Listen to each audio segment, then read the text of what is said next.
My background is in content marketing, and I love doing that. And I don't want to say goodbye to that, side of my career, but I also have a business now. So, having this background, especially with tech startups, is that you learn pretty bad habits when it comes to working and not having great boundaries. So I've come to this stage now where I'm like, okay, I am working at Co-Commercial for 30 hours a week. What does that give me for my business? More than 44 million Americans have a side hustle to earn extra money for living expenses, savings, and investments. Now, you might think that having a side hustle means you have a plan for quitting your job and going full-time with your business. But that's not always the case. My guest this week likes a little variety in her life. In fact, she's scheduling her life, her job, and her business to make sure she's spending her time the way she wants to. And that means not having to be a constant marketing machine. Kristen Runvik is a holistic clinical herbalist and the founder of Lagom Body Co.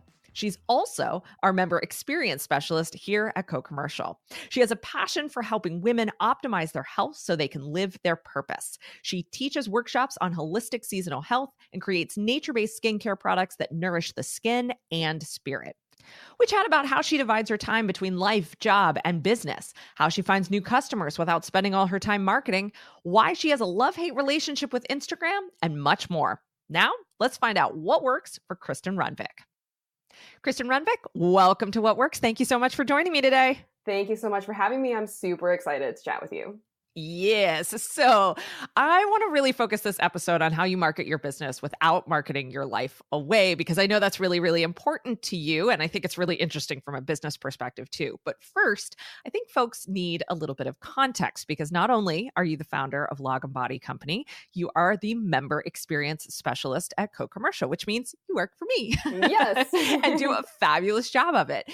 And I know that means that you've decided to dedicate a limited number of hours to your business. So can you tell us more about choosing to balance your business with a job and how much time you actually spend on building your company? Yes, this is an amazing question. So in terms of, running a business alongside with working, some people might think that's just like insane. But to give you like a really short background, I started my business when I was working full time. And when I say I was working full time, I was working the 50, 60 hours a week. And I really just needed this outlet to have a little bit of fun. That was like three-ish years ago.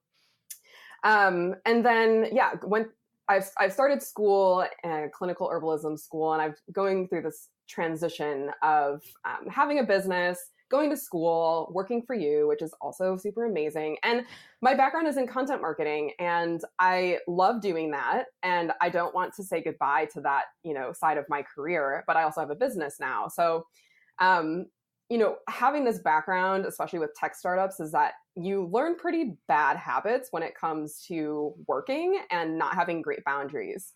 So I've come to this stage now where I'm like, okay, I am working at Co-Commercial for 30 hours a week. What does that give me for my business? So I've been in business for 2 years now. And for the first, the first year prior to even launching my business, I was working all the time. So I was working full time and then growing my business on the side of that. And then, I've just decided, what does this mean to me? How can I be this notion of being anti-hustle? I don't want to be working those 50, 60 hours a week. I want to be really intentional about the way that I'm approaching my business and my work. And so on a practical level, I do 30 hours at Co-Commercial and I do 10 for my business. And most weeks look like that. Most weeks I know what I'm doing every week. I have set goals for every week. And then, if I have an event, like this weekend I have an event, so I'm working, extra hours for my business, but most of the time I'm working just about 10 hours a week, filling in those extra hours. So I'm working that 40-hour week overall.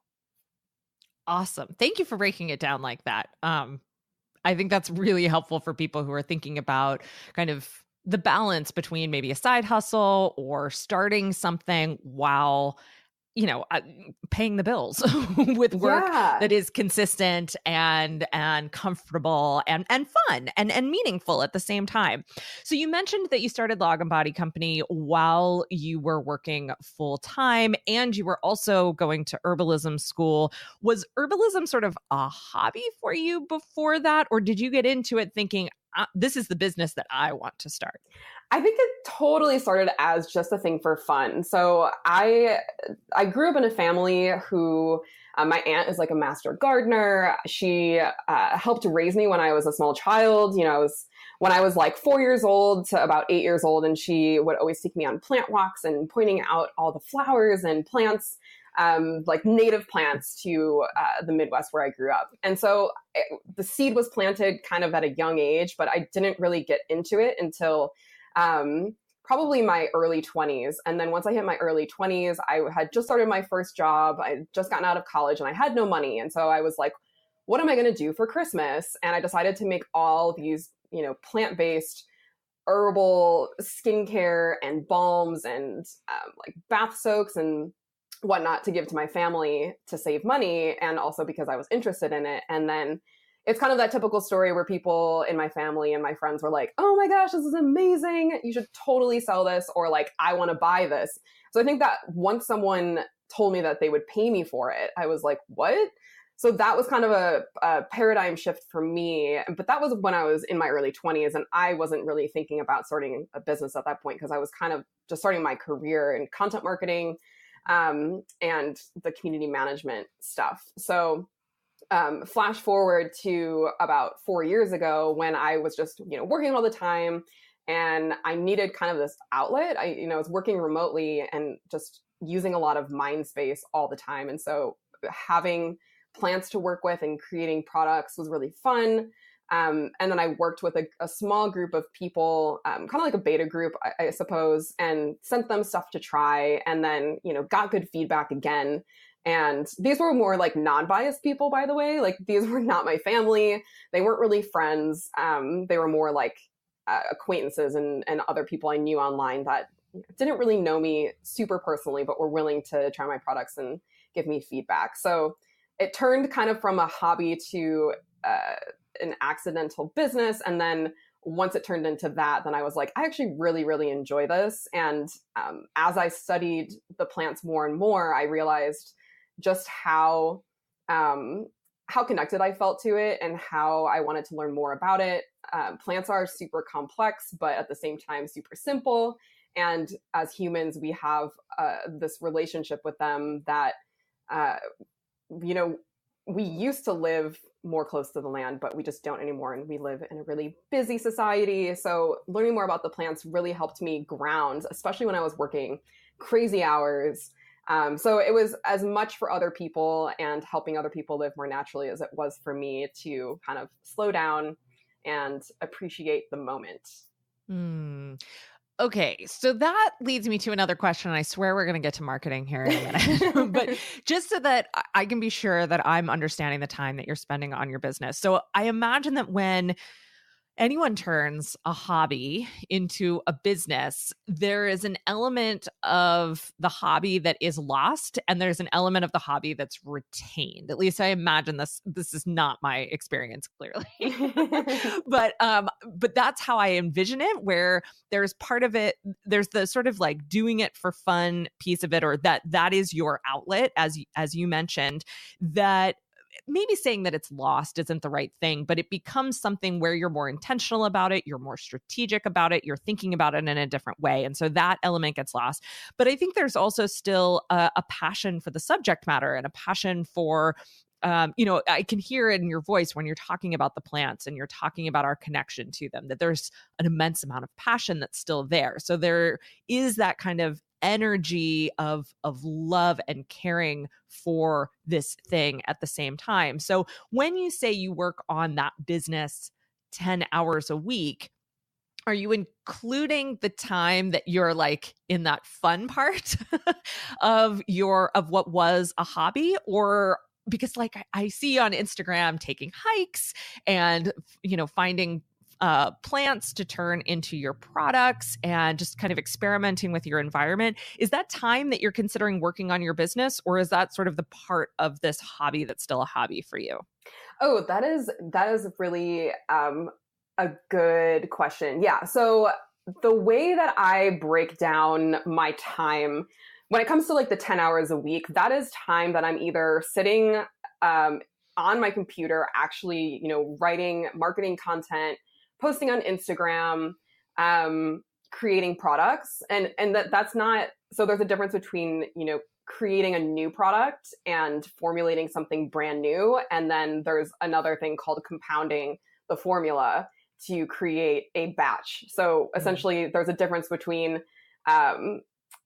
creating one of my facial tonics that is part of my collection and I make the same thing over and over and over and over and over again, versus actually spending time being creative and coming up with a brand new idea. So I have times where I fit in that kind of creating process for new products. And that is when those weeks turn from that 10 hours to maybe 20. And I work on the weekends as well. And in terms of like the hobby aspect, to me, it is a hobby, but it's also a business and it's also a lifestyle. Like I really enjoy being out in nature. But that to me is not like, okay, today I have 2 hours to work on Lagom and I'm going to go take a hike for 2 hours. Like it's not, I mean, it certainly is like when it comes to my business, I definitely, with growing it in the future, I definitely see it as an opportunity to just be mindful and to fit in that self-care. But yeah, those 10, like answering your question, when it comes to that actual time, like the time per week, and I can break this down to you and tell you like what this looks like. But yeah, the 10 hours a week is really just like marketing content, filling orders. And so I have retailers and wholesale stockists. So that's filling their orders and shipping those out and whatnot. So that is kind of like the operational aspect of keeping the business in people's inboxes and on Instagram, as well as making sure that people are getting the products that they're purchasing. Thank you so much for sharing that. Because I mean, I think that's really helpful regardless of if your business is part-time or full-time. There is that time that, as you put it, it's the operations aspect of it that's keeping it in front of people, that's making sure the right people get the right products, making sure the products get made. But then there's all this other time that is business time that is also really pleasurable time, where we're in the creative process, where we're thinking strategically, where we're looking ahead. Sometimes we do it on the side of a mountain. Sometimes we do it in our office. Sometimes we do it in a coffee shop. I think that it is equally work time as it is pleasure time, and that's okay too. And that I think sometimes we miss that part of the picture, that when you're working 40 hours a week in your business, it's probably not 40 hours a week on operations. And if it is, you probably need to reevaluate some things. So I think that's really, really helpful. And also it kind of, to me, it kind of gives some context for how your business fits into your life overall. And I love that you talk about it as hobby, business, and lifestyle, because I think that's a really important part of how you make this work. We'll find out more from behind the scenes of Kristen's business in just a bit. But first, I've got a question for you. Have you left a rating and review for us on iTunes? It means the world to us to find out you're listening and to hear what you like about the show. Plus, it helps us reach more small business owners like you who appreciate the inside scoop on what's working in small business today. Now, a word from our What Works partners. Mighty Networks powers brands and businesses like yours that bring people together. Now, until recently, online business owners like us had to use an array of different platforms, all with separate audiences, to build our brands. One platform for courses, another for events, another for your content, and yet another for your community.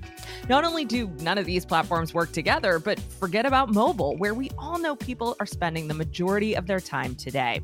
Now, at Co-Commercial, we faced the same challenge until we found Mighty Networks. With a Mighty Network, online business owners just like you can bring people together in one place. Your website, your content, your courses, your community, your events online and in real life, and you can charge for them, all while building your brand. The best part? When you're ready, you can upgrade to roll all these features into your own native mobile app under your brand. It's like having your own Silicon Valley startup behind you with none of the headaches. At Co-Commercial, we use Mighty Networks to bring small business owners together so they can make better decisions, solve everyday challenges, and achieve their goals. Visit MightyNetworks.com to see more examples of brands bringing people together via events, classes, memberships, content, and more. Mighty Networks is the easiest way to take your business to the next level. It's time to start thinking about what you want to accomplish in 2019. If you're like a lot of the small business owners I know, hiring help is high on your list already. But what about the paperwork, the red tape, the legal hoops to jump through? Not to mention the money. Gusto makes it easy. We use Gusto to automatically file and pay our taxes, manage time off, and offer benefits. Plus, listeners get 3 months free when they run their first payroll. So if you want better payroll in 2019, now's the time to start. Try a demo and test it out at gusto.com/whatworks. That's gusto.com/whatworks. So let's get into some of the nitty-gritty of how you actually market this business, because I know you've made some new discoveries in this area, and I think that you're approaching this in a really, really smart way. So recently you've discovered that Instagram is a really important way to drive sales for your business. Can you tell us how you figured that out? Yes. So I have a love-hate relationship with Instagram. I love it for so many reasons that a lot of small businesses do, especially when you're selling products and specifically natural beauty, skincare. Like those industries do extremely well on Instagram because they are so visual. And that was why I chose Instagram. And I enjoy Instagram for engaging with other brands and other people, both as just a person and as a company. And so Instagram has, since the beginning, been the marketing channel that I focus on the most. I have dabbled on Facebook, and that's, the secondary one to Instagram. And I've, spent a little bit of time on Pinterest, but I always come back to Instagram because it is the place that I am deeply connecting with customers. It's a place that, people will send me DMs that I didn't even know were, paying attention to what I was doing. And for one example, GT's Kombucha, I think it was earlier this year or late last year, they sent me a direct message on Instagram and were like, hey, do you want to do a giveaway, like a partnership? And that came from Instagram. So, I know that there's these really important partnerships that come from that. But at the same time, I hate feeling like I need to be on social media 24/7. Mm-hmm. And so in an attempt, and so this is like the most recent kind of experiment that I had was, let me see what it's like to just go offline. Let me just see, even for my business, let me just see. And it's not going to kill my business. It's not like, I know it's not going to destroy all this work that I've put into this. It's just social media and it's just a break. So let me take, I think I did a total of like 5 weeks. I had just set out to do July, the month of July. But I did a little bit more than that. So about 5 weeks. And I didn't post on my personal Instagram where I do talk about my business. And I didn't post anything on Lagom Body Co.'s Instagram either.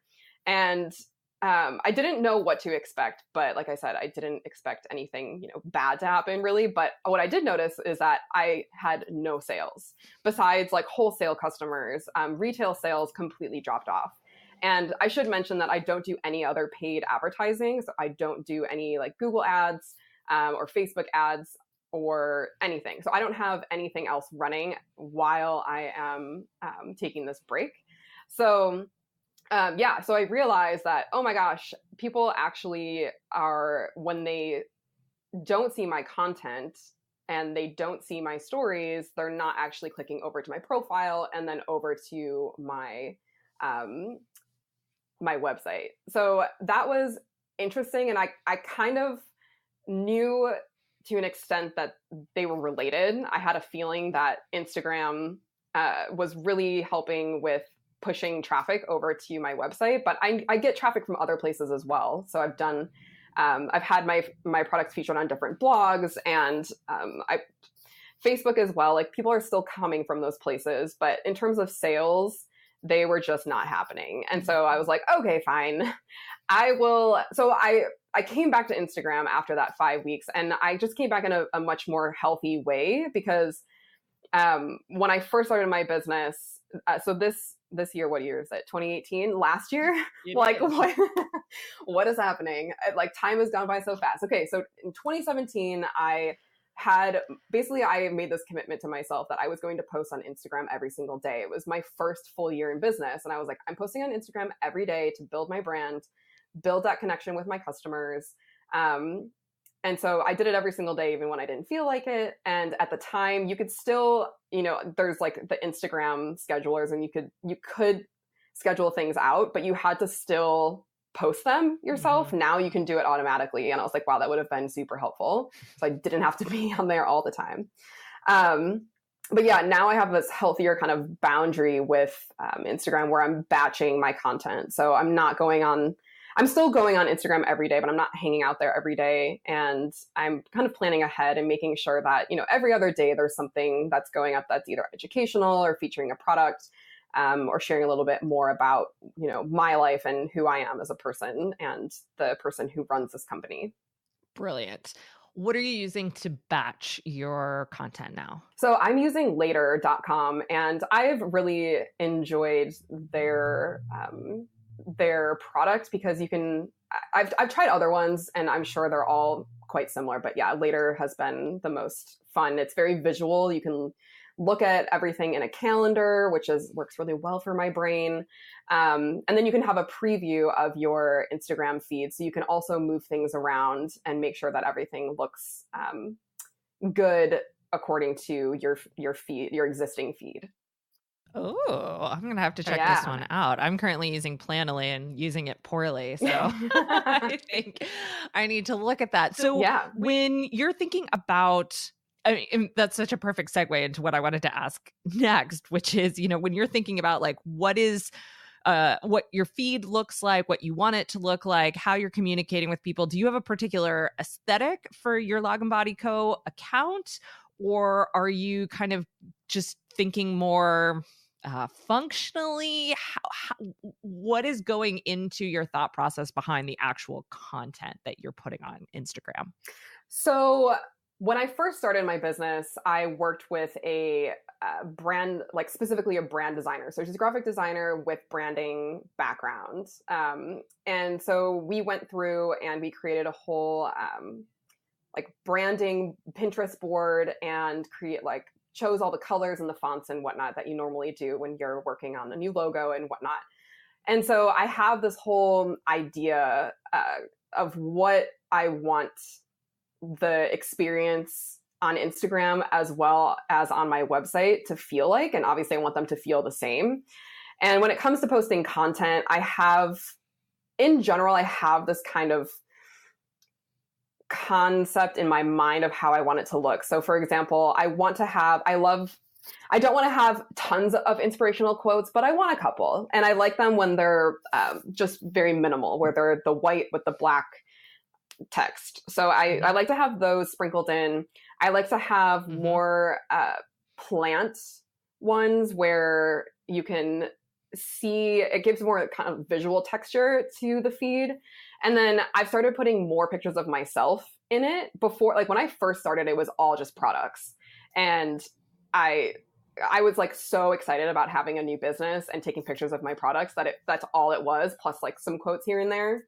And I didn't put my face in there at all. And that's been, kind of a different challenge for me with putting my face on everything.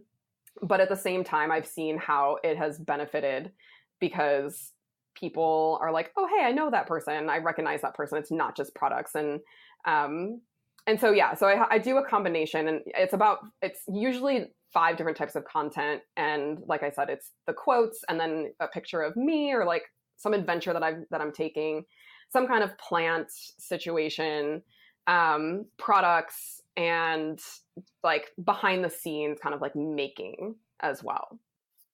Awesome. And you've been experimenting more with video too, right? Yes. And so I've actually found that the doing stories, not only just with me talking, but also a little bit behind the scenes and using polls and all of that has been really effective in engaging my audience, sometimes even more so than just regular posting, which is why I've kind of pulled back on the consistent posting on my feed and have spent more time on the video aspect. And I've gotten more and more comfortable with being behind, well, I guess in front of the camera technically, and like talking to my people and showing them different things about my business, like I said, behind the scenes, or whatever I'm learning in school. Like just putting the face to the brand has been really helpful that I've seen over the last couple of years, you know, from shifting just about products to me. Gotcha. And do you have a particular system for how you track results coming from Instagram? So there's a couple different things that I do peek at. I do look at Google Analytics, and Shopify is what I use for my website. And so when they're pretty good, they will tell you where your traffic has come from, and they'll tell you how long people are spending. So I can kind of see the more that I post that more people are coming over from Instagram. I still get traffic from Facebook, but the interesting thing is that the people who come from Instagram not only purchase more than the people from Facebook, but they spend more time looking at my products and my content. So that is kind of why I decided to, you know, Facebook is kind of, I still put time into Facebook, but Instagram is where my best customers are coming from that are more engaged. And so, yeah, I spend the most time there. And then there's other kind of, there's other things that I look at to see if something's working or not. And so when it comes to doing video content and stories, I do a lot of polls, like I mentioned. And let's say I'm testing out a new product idea, or I have a new idea for an online or offline workshop, and I want to kind of, you know, see how people are going to respond to that.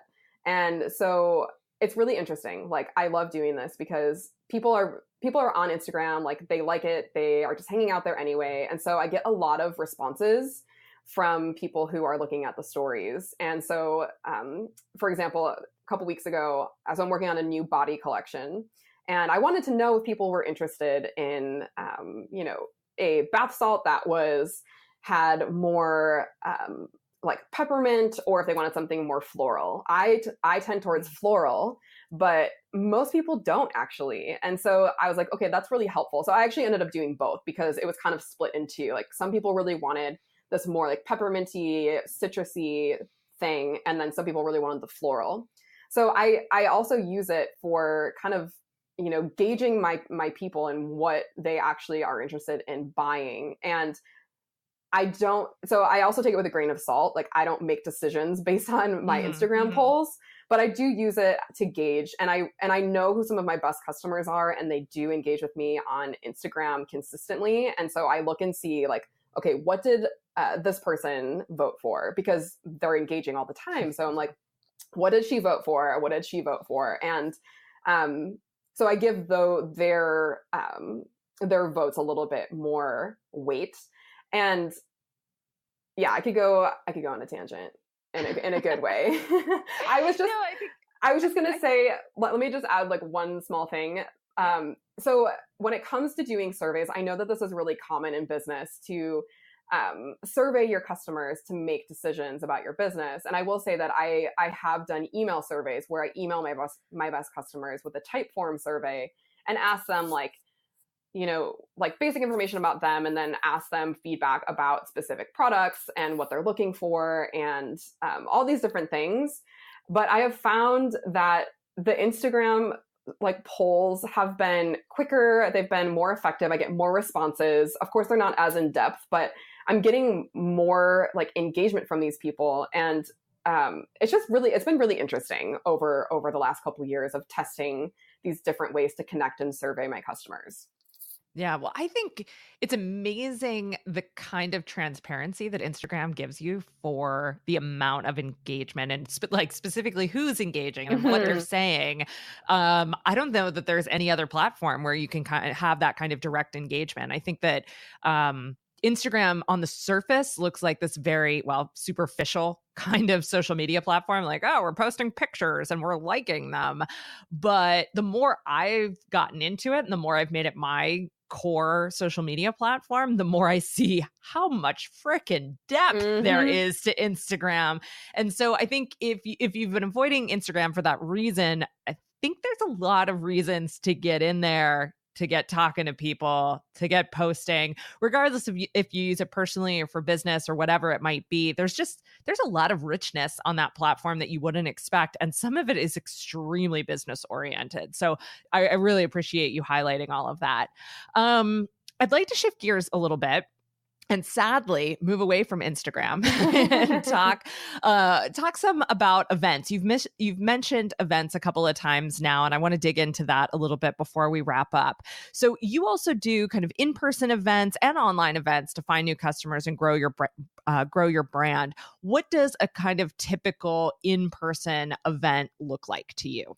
So there are a couple different types of in-person events that I do. So for example, this weekend, I am going to be at the Portland Night Market, which is kind of your typical vending experience. So I'm going to set up a table, I'm going to have a whole display, and I'm going to be selling my products to the people who are at the market. And this market is like insanely busy. So right now I'm working, and this is one of those weeks where I'm working more time than I normally would because I'm redoing my display to make sure that people like get what I do from the get-go. So I'm working on a lot of new signage.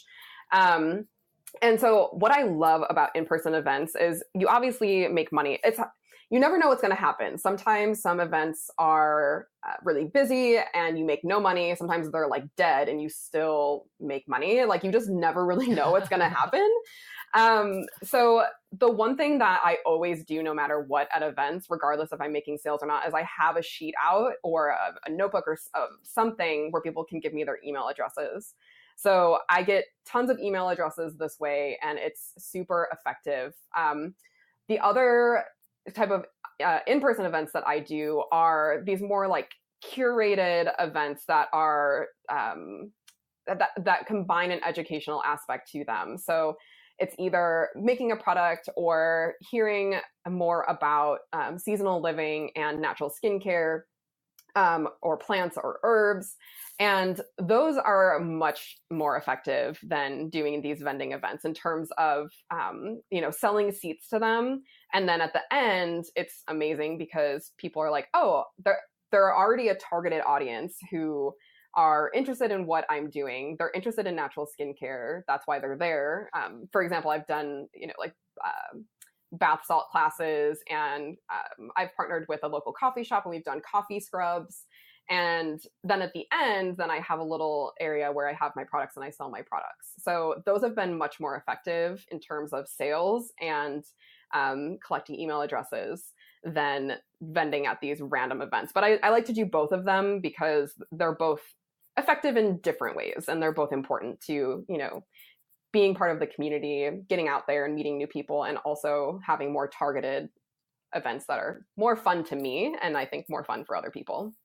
Huh. I would not have guessed that would be your results from events like that, but I'm super stoked to find that out. Yeah. You've also been experimenting with online events. What's worked for you in terms of translating your in-person event experience to online events, or are you looking at it from a completely different perspective?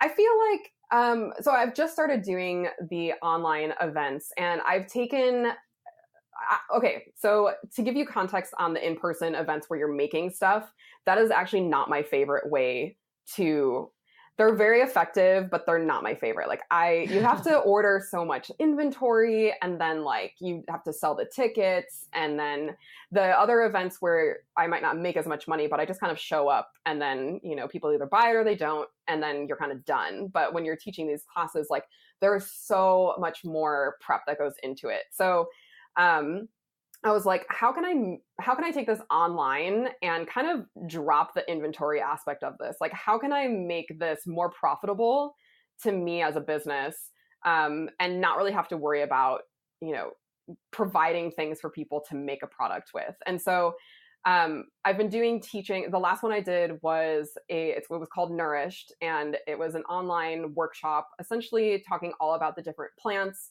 that you can infuse into your life during the fall season to kind of help build your immune system, ward off the colds and the flus that are going around.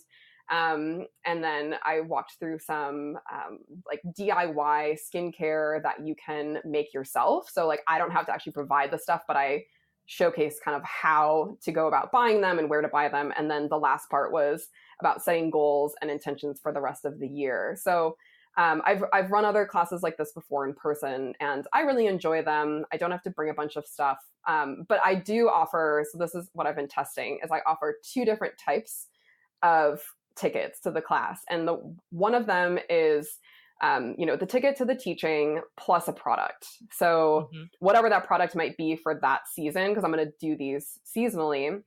So this last one, if you bought the teaching and the product, it came with a face mask. That was, that's awesome for after summer and kind of nurturing and feeding the skin in fall. And so that's been awesome. That's worked really well. And then some people, of course, just buy the ticket because they're like, I already have a mask, or they just, don't need it. So that's been fun. And it's really nice to not have to, it's just online. I don't have to go anywhere. It's so nice. I love it.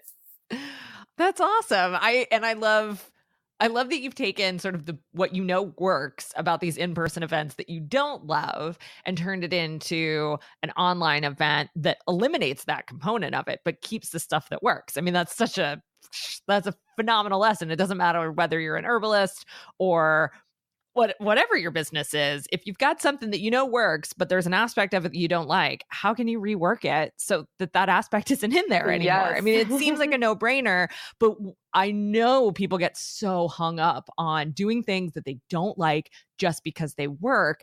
And I love this as an example of the fact that doesn't have to be the case. You can get creative, you can innovate and find a new way to deliver it. Totally. So, Kristen, this has been just a fascinating look inside of your business and how you manage finding new customers without marketing your life away.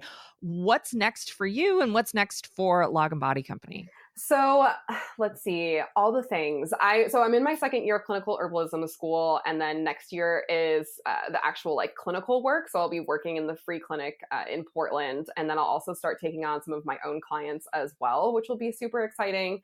And then when it comes to my skincare line, so this is what I'm doing is I'm going to start shifting my business model a little bit away from 100% product-based business to probably half and half moving forward. So half skincare, still enjoy making it, but so working with clients and teaching classes and workshops, super excited about that. And then, I have a bunch of new products coming out for this winter season that I'm really excited about. It's been a long time coming. So that is what is happening, in the next couple of months and then next year. So I'm pumped. I am pumped for you, Kristen Runvik. Thank you so much for this fascinating conversation. Thank you so much, Tara. It's been fun. Find out more about Kristen Runvik and Lagom Body Co. at lagombody.co. That's LAGOM body.co. I've been interviewing business owners for this podcast for over 3 years now. We've shared some of their big successes with you, and we've pulled back the curtain on the nitty-gritty details. We've even explored some big questions about how your approach to business and life changes the longer you're in business. Through these conversations, I've started to notice some very important patterns. It's often not a shiny new sales funnel, epic launch, or foundational pivot that creates significant growth in a business. It's something much more subtle than that. There are small mindset shifts that make room for big results. I'm taking what I've learned, both by interviewing over 160 small business owners and through my personal experience, and cataloging these shifts for you in a brand new book. It's called Subtle: The Small Shifts That Lead to Big Results. We're officially releasing it on November 28th, 2018. But if you pre-order before November 20th, 2018, you can get our full pre-publication bundle, including 2 live Q&A book club discussions with me for just $15. Go to cocommercial.co/subtle to grab your copy. That's cocommercial.co/subtle. That's it for this week's episode of What Works. If you love getting a behind-the-scenes look at how real small business owners are making it work, please subscribe on Apple Podcasts or wherever you enjoy listening. We also appreciate you leaving a review and sharing the podcast with your friends or colleagues. What Works is produced by Rosie Mevius and edited by Marty Seafeld. Kristen Runvik prepares our show notes. Our opening music is by The Shrugs, and our ad music is by Marley Carroll. Tune in next week for another look at how small businesses actually work.